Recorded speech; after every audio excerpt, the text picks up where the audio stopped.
The silver station hung in space like a massive wheel, spinning slowly against the backdrop of distant stars. Nexus Prime was the heart of galactic politics, where alien species from across the galaxy came to make deals and settle disputes.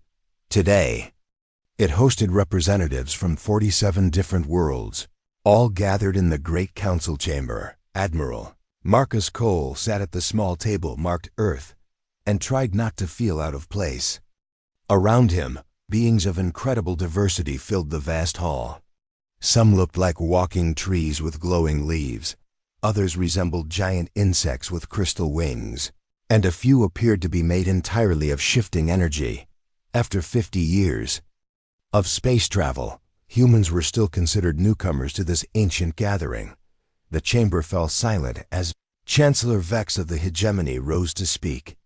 The alien stood nearly 8 feet tall, with gray skin like polished stone and eyes that glowed with cold blue light. His species had ruled a quarter of the galaxy for over 1,000 years, and they never let anyone forget it. Fellow members of the Council, Vex began, his voice carrying easily through the chamber. Today I bring a proposal for the efficient use of resources in the Outer Rim territories. Cole felt his stomach tighten.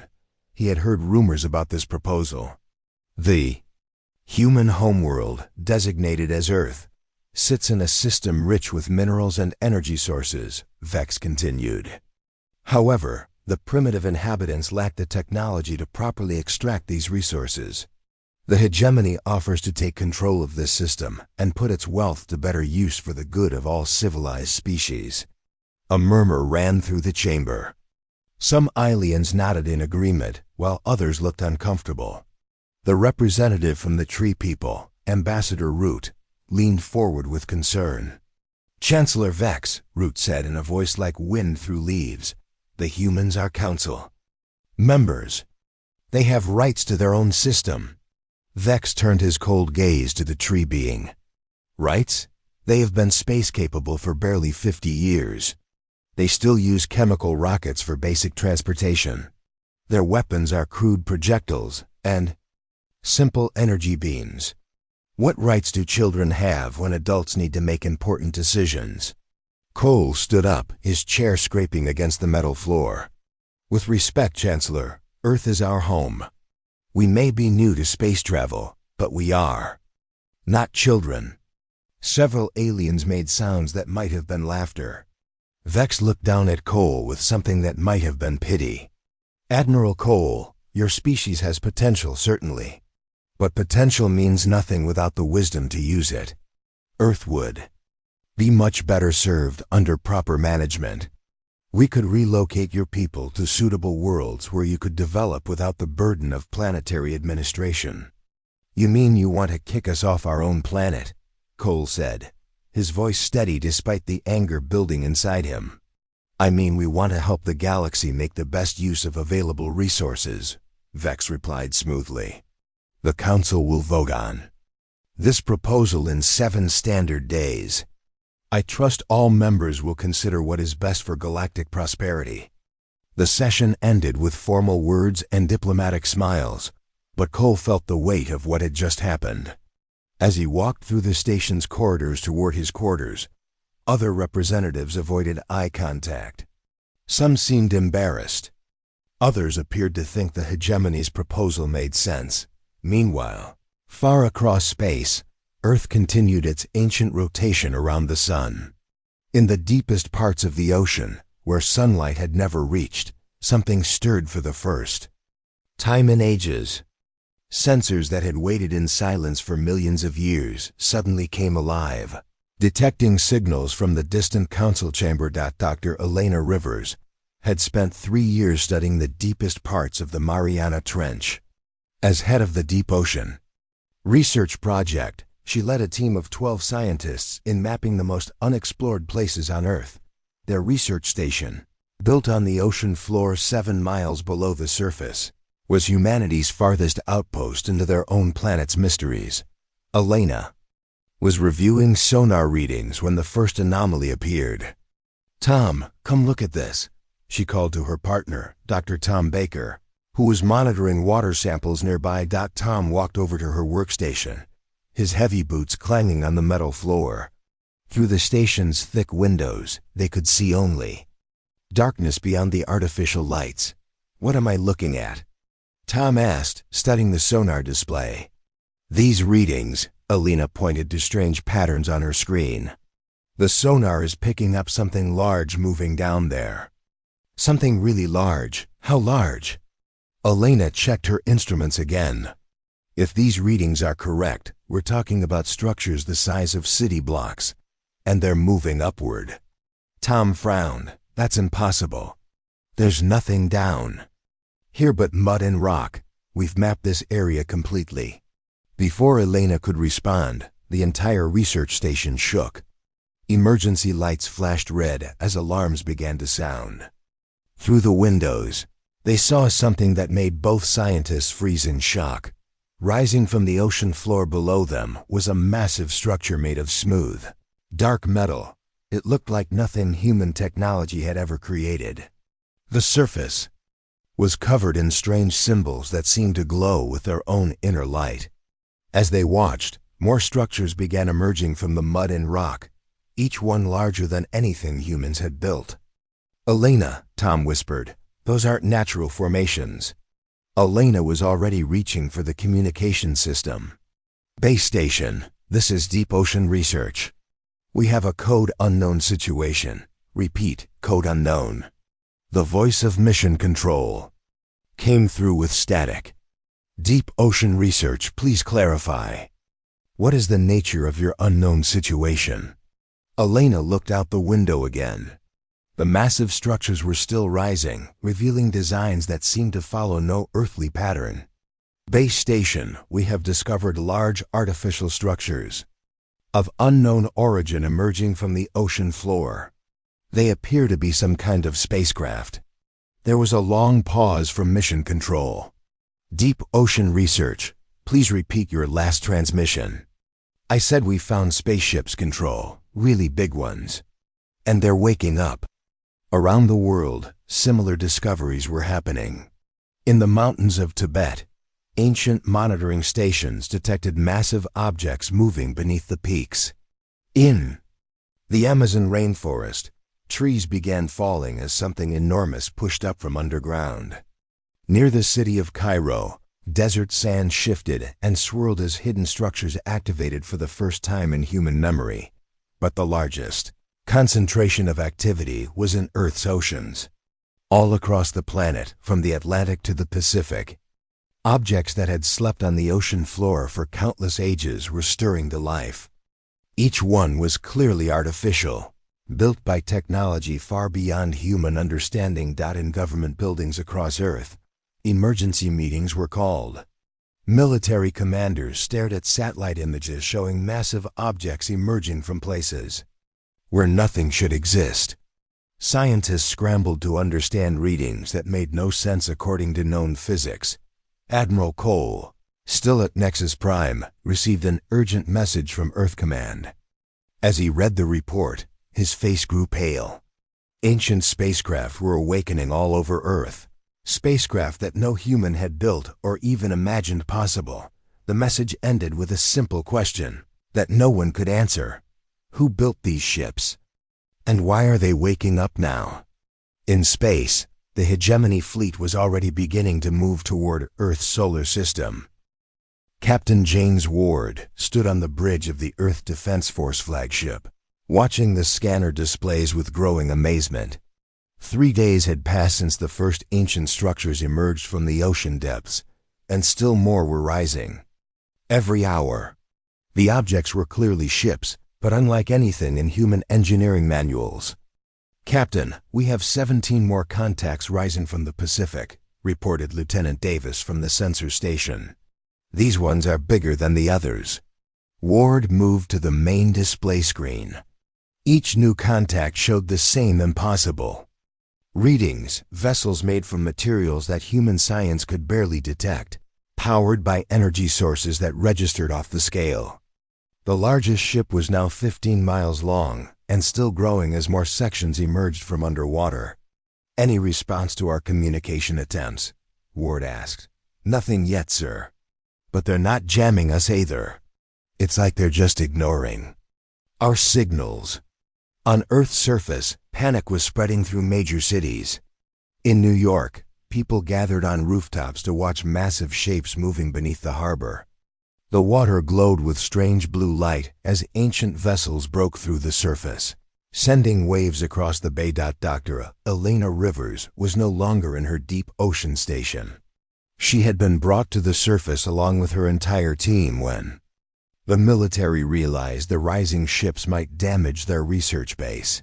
Now she stood in the Pentagon's main briefing room, surrounded by generals and scientists, all trying to understand what was happening to their planet. Dr. Rivers said, "General Peterson, the head of Earth Defense Command, your team was the first to observe these objects.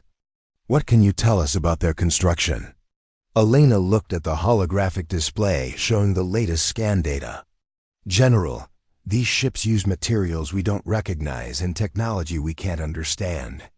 The hulls appear to be made from a single piece of metal with no joints or welds. The power signatures suggest they use energy sources far beyond anything we've developed. Are they a threat to Earth?" asked Dr. Susan Walsh from the Science Council. "I don't know," Elena admitted. "But if they wanted to hurt us, I think they already would have. These ships have been under our oceans and mountains for who knows how long. They could have destroyed human civilization at any point." In the Amazon rainforest, local tribes watched in awe as trees older than memory fell away to reveal gleaming metal beneath. The ship that emerged was shaped like a giant flower, its petals opening to reveal interior chambers filled with soft light. Unlike the ocean vessels, this one seemed designed to rest among growing things. Similar scenes played out across the globe. In the Sahara Desert, sandstorms swirled around rising pyramids of black metal. In Antarctica, ice melted away from structures that pulsed with warm energy.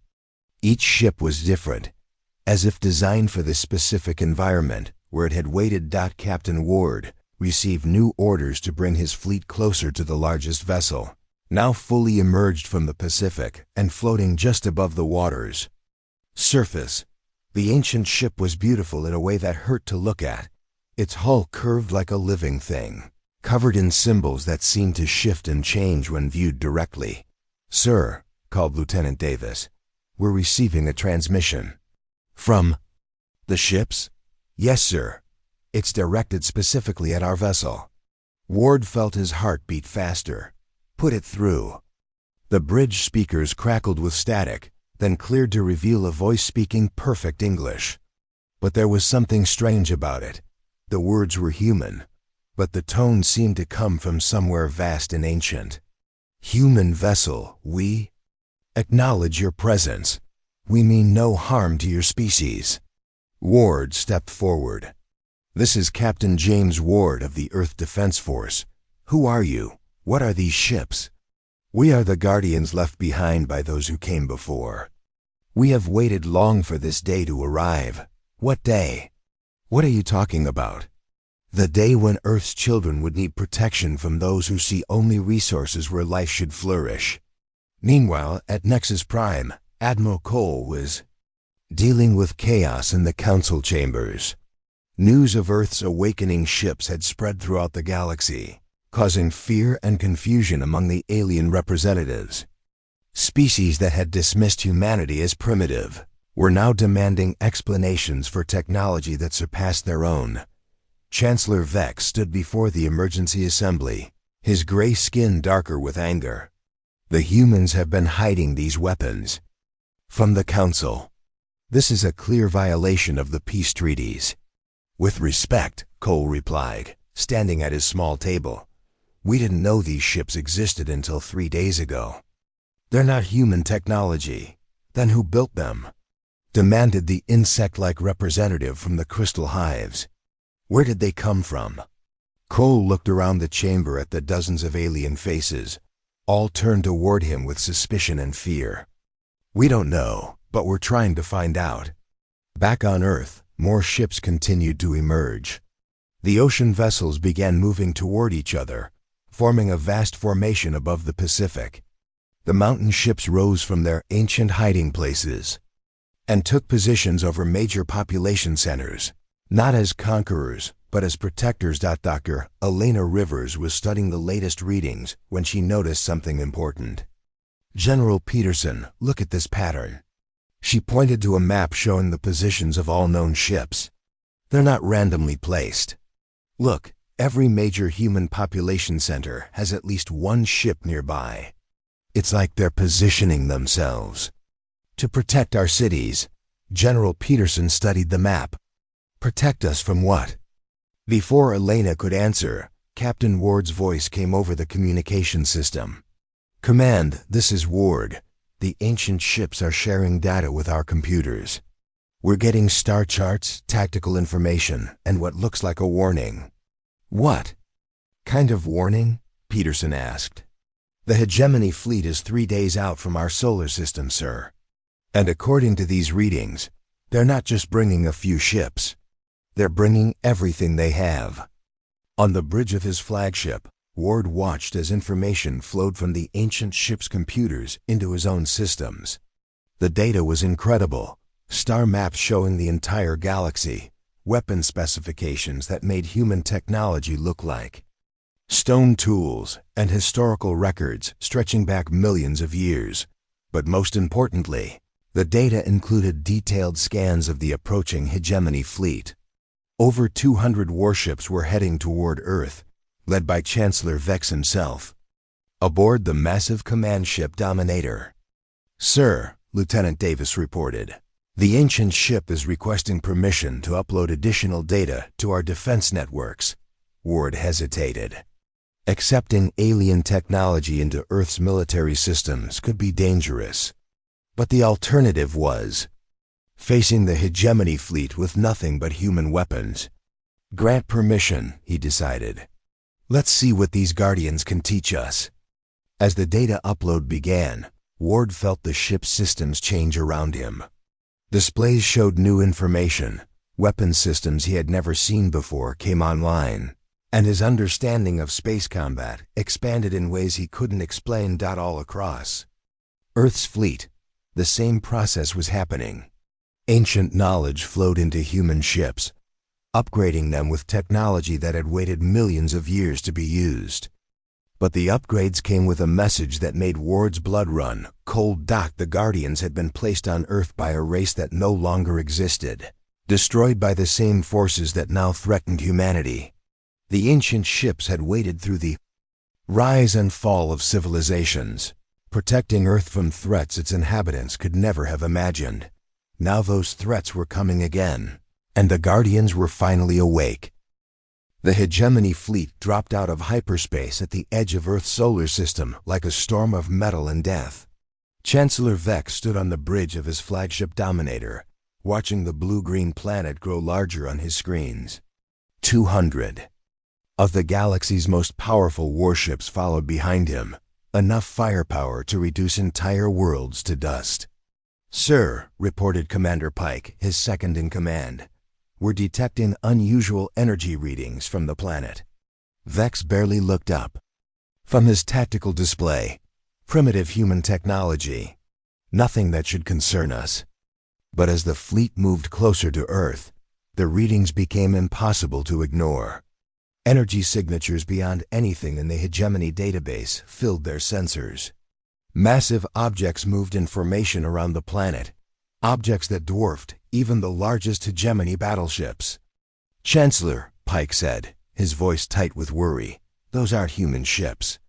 Vex finally looked at the main display and felt something he rarely experienced: surprise. Dozens of vessels surrounded Earth, each one clearly ancient, but radiating power that made his own flagship feel like a toy. Their hulls bore symbols that seemed familiar, though he couldn't place where he had seen them before. Where did the humans get those ships? Vex demanded. Before Pike could answer, every communication system in the hegemony fleet activated at once. A voice spoke across all channels, calm and ancient, carrying the weight of ages. "Hegemony fleet, you are not welcome in this system. Turn back now." Vex straightened, his pride overcoming his surprise. This is Chancellor Vex of the Hegemony. We claim this system by right of superior civilization. Surrender now, and no harm will come to you. The response came not as words, but as a demonstration. One of the ancient ships, no larger than a hegemony cruiser, moved toward the fleet. As it approached, space around it began to bend and twist. Light curved away from its hull, and the stars behind it stretched into impossible shapes. "Chancellor," Pike whispered, "their ship is moving through space-time itself." At Nexus Prime, Admiral Cole watched the confrontation unfold through emergency broadcasts from both fleets. The council chamber had erupted into chaos as representatives from across the galaxy demanded explanations for Earth's impossible defenders. "Admiral," Cole called out the representative from the Stone Builders, a race whose civilization was older than most stars. "Those symbols on your ships, where have you seen them before?" Cole studied the images on the main screen. The markings did look familiar, though he couldn't say why. "I don't know. We only discovered these ships 3 days ago." But Ambassador Root, the tree being from the forest worlds, had gone completely still. His glowing leaves had turned a deep shade of gold, a color Cole had never seen before. "Root," Cole said, "do you recognize those symbols?" The ancient tree being spoke in a voice like distant thunder. "Those are the marks of the Builders. The first ones, the race that seeded life across the galaxy before the current age began." The chamber fell silent. Every species in the galaxy had legends of the Builders, the mysterious race that had vanished millions of years ago, leaving behind only ruins and stories. "That's impossible," said the Crystal Hive representative. "The Builders disappeared long before any current species achieved spaceflight." "Disappeared," Root corrected, "but not destroyed. They left guardians behind, protectors for worlds they deemed special." Back in Earth's solar system, the ancient ship completed its demonstration and returned to formation. But the message was clear. The Hegemony fleet was facing technology beyond their understanding. Chancellor Vex, however, was not a being who accepted defeat easily. "All ships, battle formation. Prepare to engage." "Sir," Pike protested, "we don't know what we're dealing with. Perhaps we should reconsider." "I didn't conquer half the galaxy by running from unknowns," Vex snarled. "These ships may be advanced, but there are only 40 of them. We have 200. As the Hegemony ships moved into attack formation, the ancient vessels responded in a way that sent chills through every military observer watching. They didn't prepare for battle, they prepared to teach a lesson. A new voice joined the communication channels, this one speaking to the entire galaxy through every communication network simultaneously. The voice was the same that had warned the Hegemony fleet, but now it carried a weight that made hardened warriors pause. "People of the galaxy, you witness today a test that has been prepared for millions of years. The world you call Earth was chosen by the Builders as a sanctuary, a place where life could grow and flourish under protection. That protection is now activated." On Earth, Captain Ward watched from his upgraded ship as the ancient vessels began to glow with internal light. His new instruments, enhanced by Guardian technology, showed him energy buildups that defied physics as he understood it. "Sir," Lieutenant Davis reported, "the Guardians are charging weapon systems, but these readings, they're off the charts." "Doctor," Alina Rivers, now serving as scientific advisor to the Defense Fleet, studied the data flowing across her screens. "Captain, these aren't just weapons. They're tools designed to disable rather than destroy. Look at the targeting patterns." She was right. The ancient ships were aiming for engine systems, weapon arrays, and shield generators. They planned to stop the Hegemony fleet without killing anyone. The galaxy-wide broadcast continued. "The test is simple. Those who approach this world with respect and peaceful intent will find wisdom and knowledge beyond measure. Those who come with conquest in their hearts will find themselves educated in ways they did not expect. Chancellor Vex had heard enough. All ships, open fire. The hegemony fleet unleashed everything they had. Energy beams, plasma torpedoes, and kinetic projectiles filled space with deadly light. The barrage was enough to destroy a dozen worlds. It struck the ancient ships and simply vanished. Not reflected, not absorbed, just gone, as if it had never existed. The Guardian vessels sat in space unchanged, their hulls not even scorched by weapons that could crack planets. Impossible, Pike breathed. The ancient voice spoke again, now carrying a note of disappointment. You have chosen poorly, Chancellor. Vex, you will now learn why the builders placed guardians around this world. What happened next would be remembered across the galaxy for generations. The ancient ships didn't attack in any conventional sense.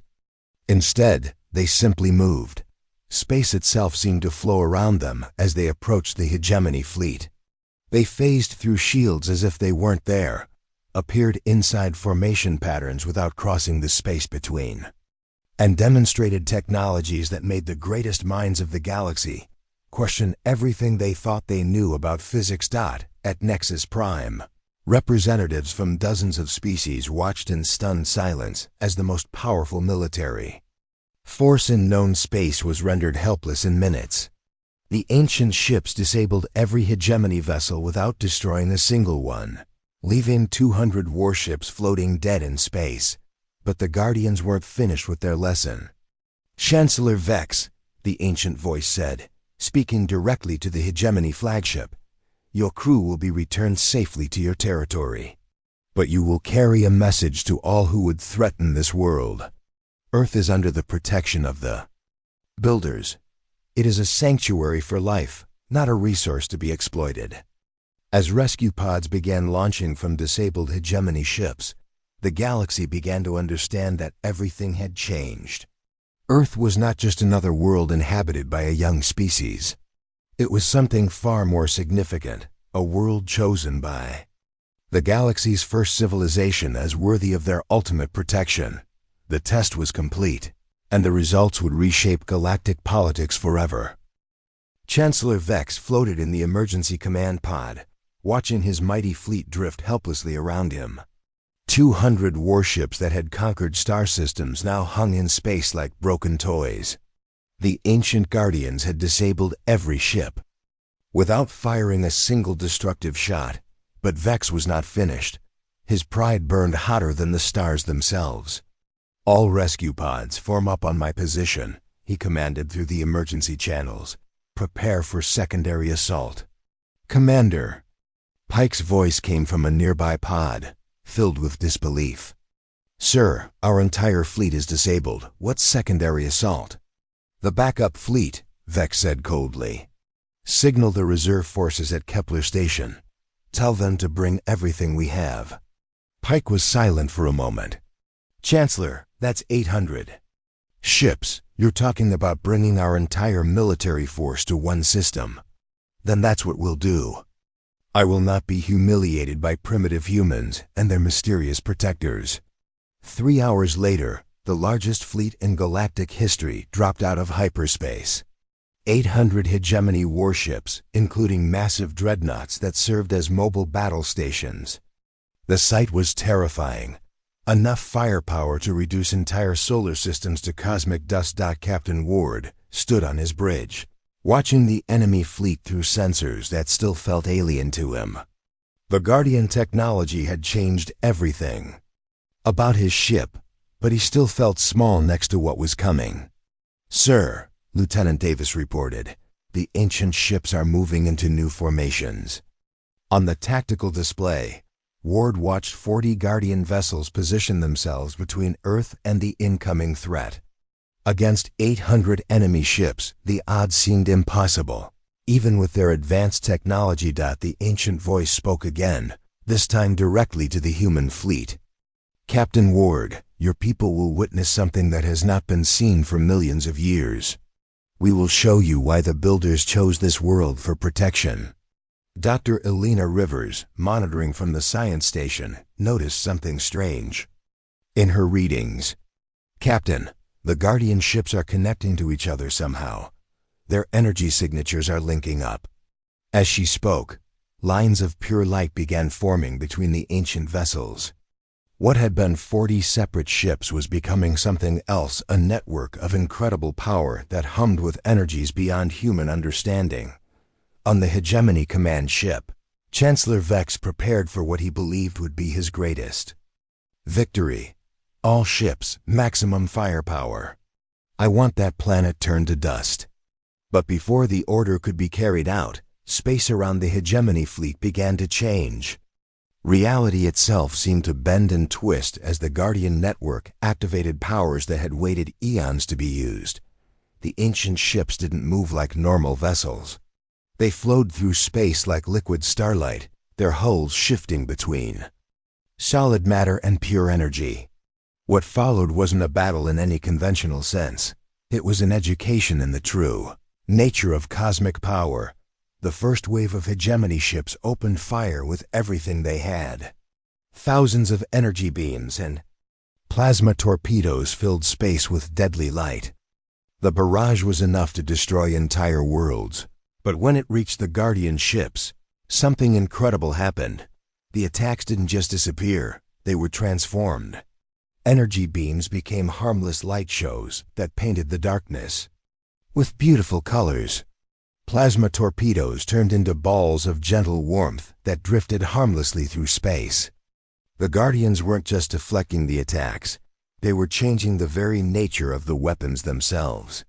"Impossible," breathed Commander Pike from his rescue pod. "They're rewriting the laws of physics."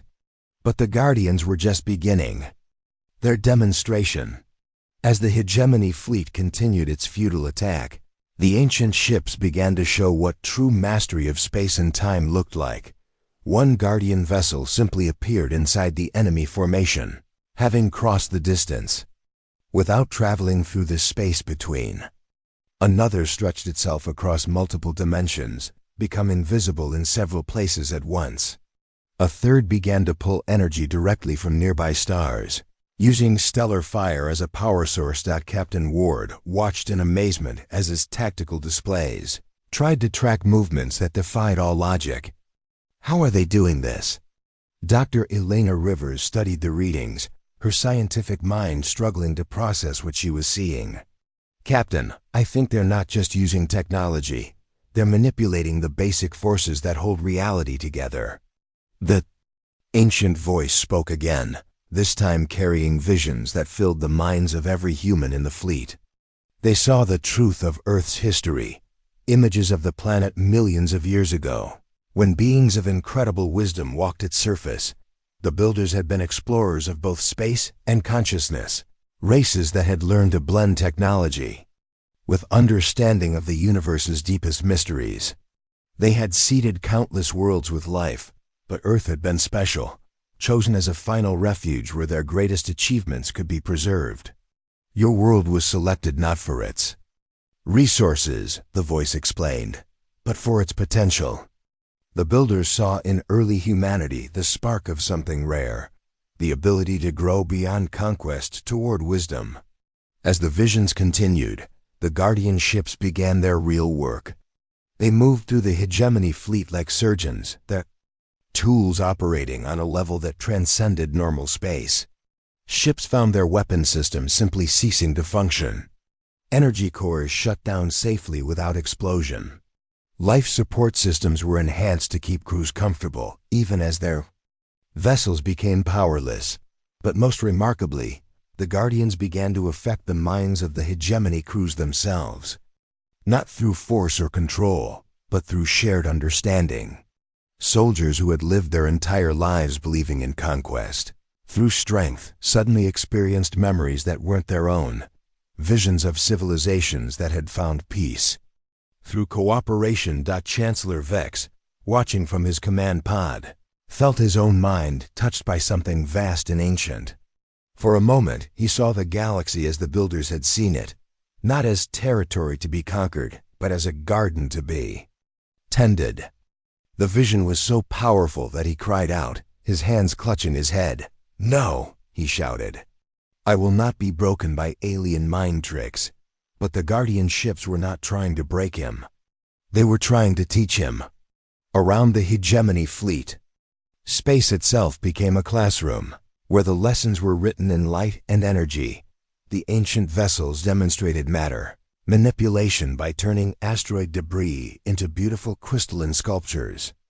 They showed mastery over gravity by creating small, stable orbits where none should exist.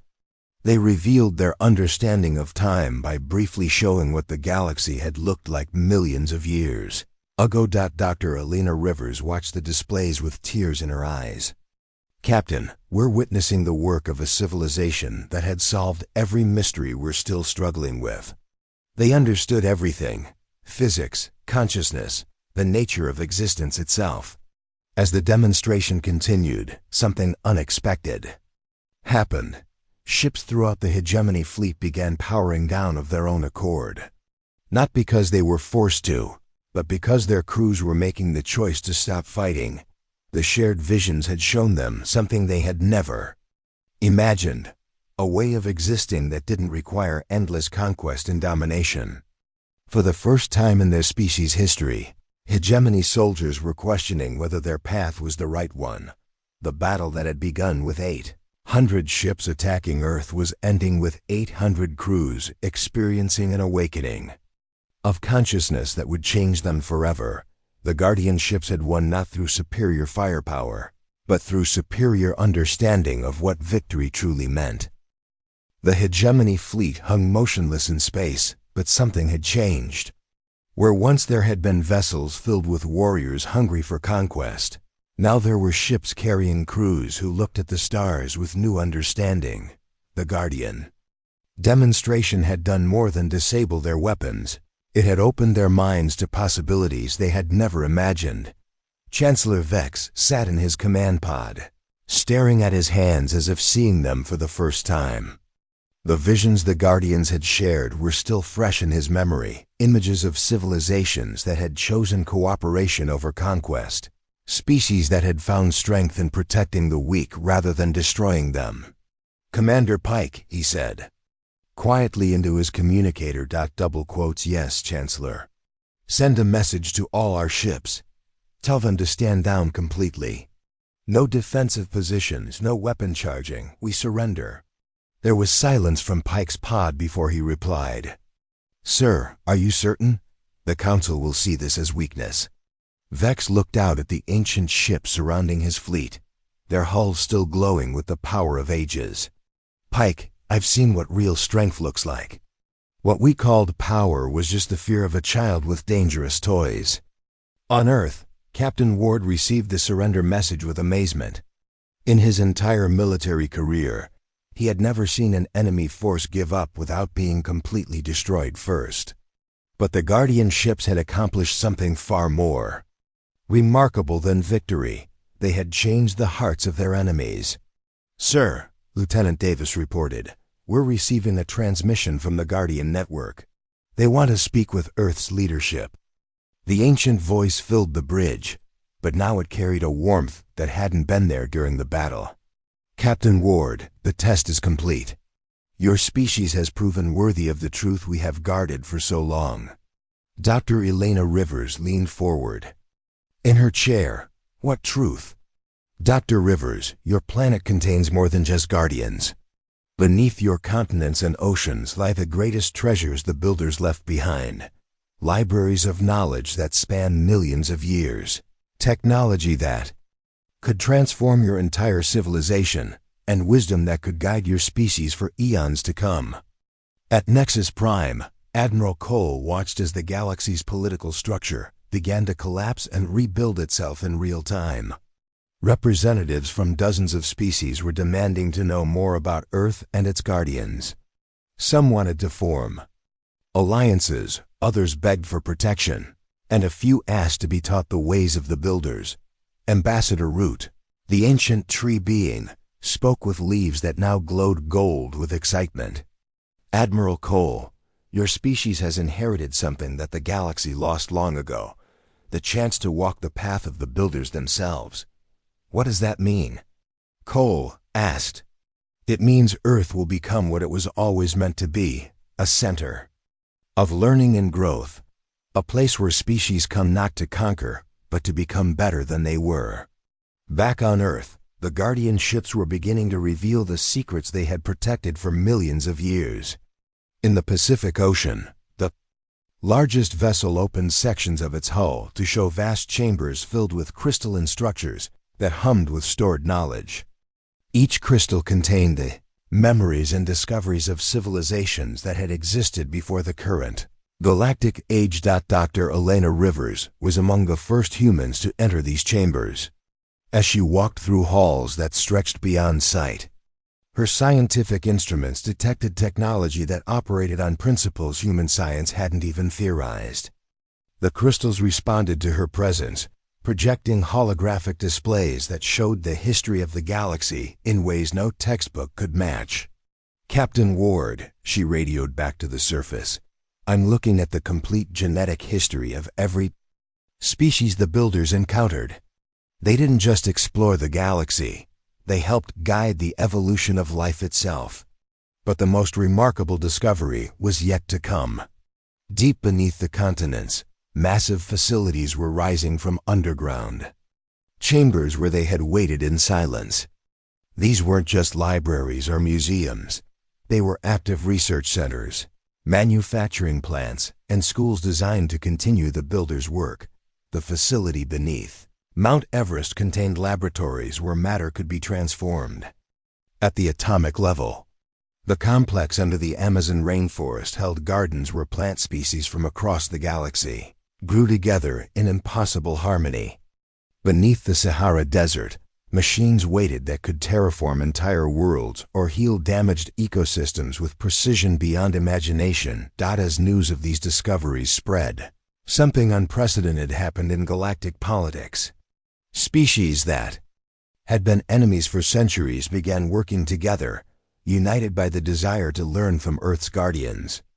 The hegemony, transformed by their experience with the ancient ships, became the first to formally request permission to study at Earth. Chancellor Vex, his pride replaced by humility, stood before the reformed Galactic Council and spoke words that would be remembered for generations. "We came to Earth seeking resources to take. Instead, we found wisdom that we desperately needed to receive. I formally request that the hegemony be allowed to send students to learn from the Guardians." The ancient voice spoke to the assembled galaxy through every communication network, carrying a message that would change the course of history. "The time of conquest and fear is ending.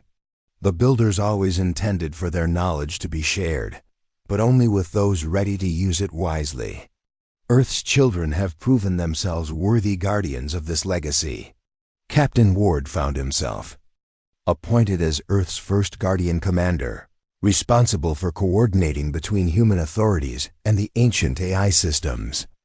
The role was unlike anything in military history, part diplomat, part student, part protector of knowledge that could reshape reality itself. Dr. Elena Rivers became head of the new Institute of Builder Studies, working directly with Guardian AI systems to understand technologies that operated beyond the laws of physics as humans knew them. Her first major project was learning to communicate with consciousness itself, the foundation of everything the Builders had achieved. But perhaps the most important change was in humanity itself. The knowledge flowing from the Guardian facilities wasn't just technical, it was philosophical. Humans began to understand their role not as masters of their world, but as caretakers of something far greater. Children in schools across Earth learned alongside holographic teachers that had once instructed civilizations older than human imagination. Artists found inspiration in beauty that spanned dimensions humans were only beginning to perceive. Scientists made discoveries that advanced human understanding by millions of years in a matter of months. The galaxy watched in amazement as Earth transformed from a backwater world into a beacon of hope. Species that had never cooperated began working together on projects that benefited everyone. Wars ended not through conquest, but through the shared realization that there were better ways to resolve conflicts. Admiral Cole, now serving as Earth's representative to a reformed Galactic Council, stood before the assembly of species and delivered the message the Guardians had asked him to share. The Builders are gone, but their dream lives on. They envisioned a galaxy where every species could reach its highest potential, where knowledge was shared freely, and where the strong protected the weak. That dream is now our responsibility. As he spoke, the ancient ships took their permanent positions around Earth, no longer hidden guardians, but visible symbols of hope for the entire galaxy. They would continue their watch, not just over humanity, but over all species that came to Earth seeking to become more than they had been. Age of conquest was over.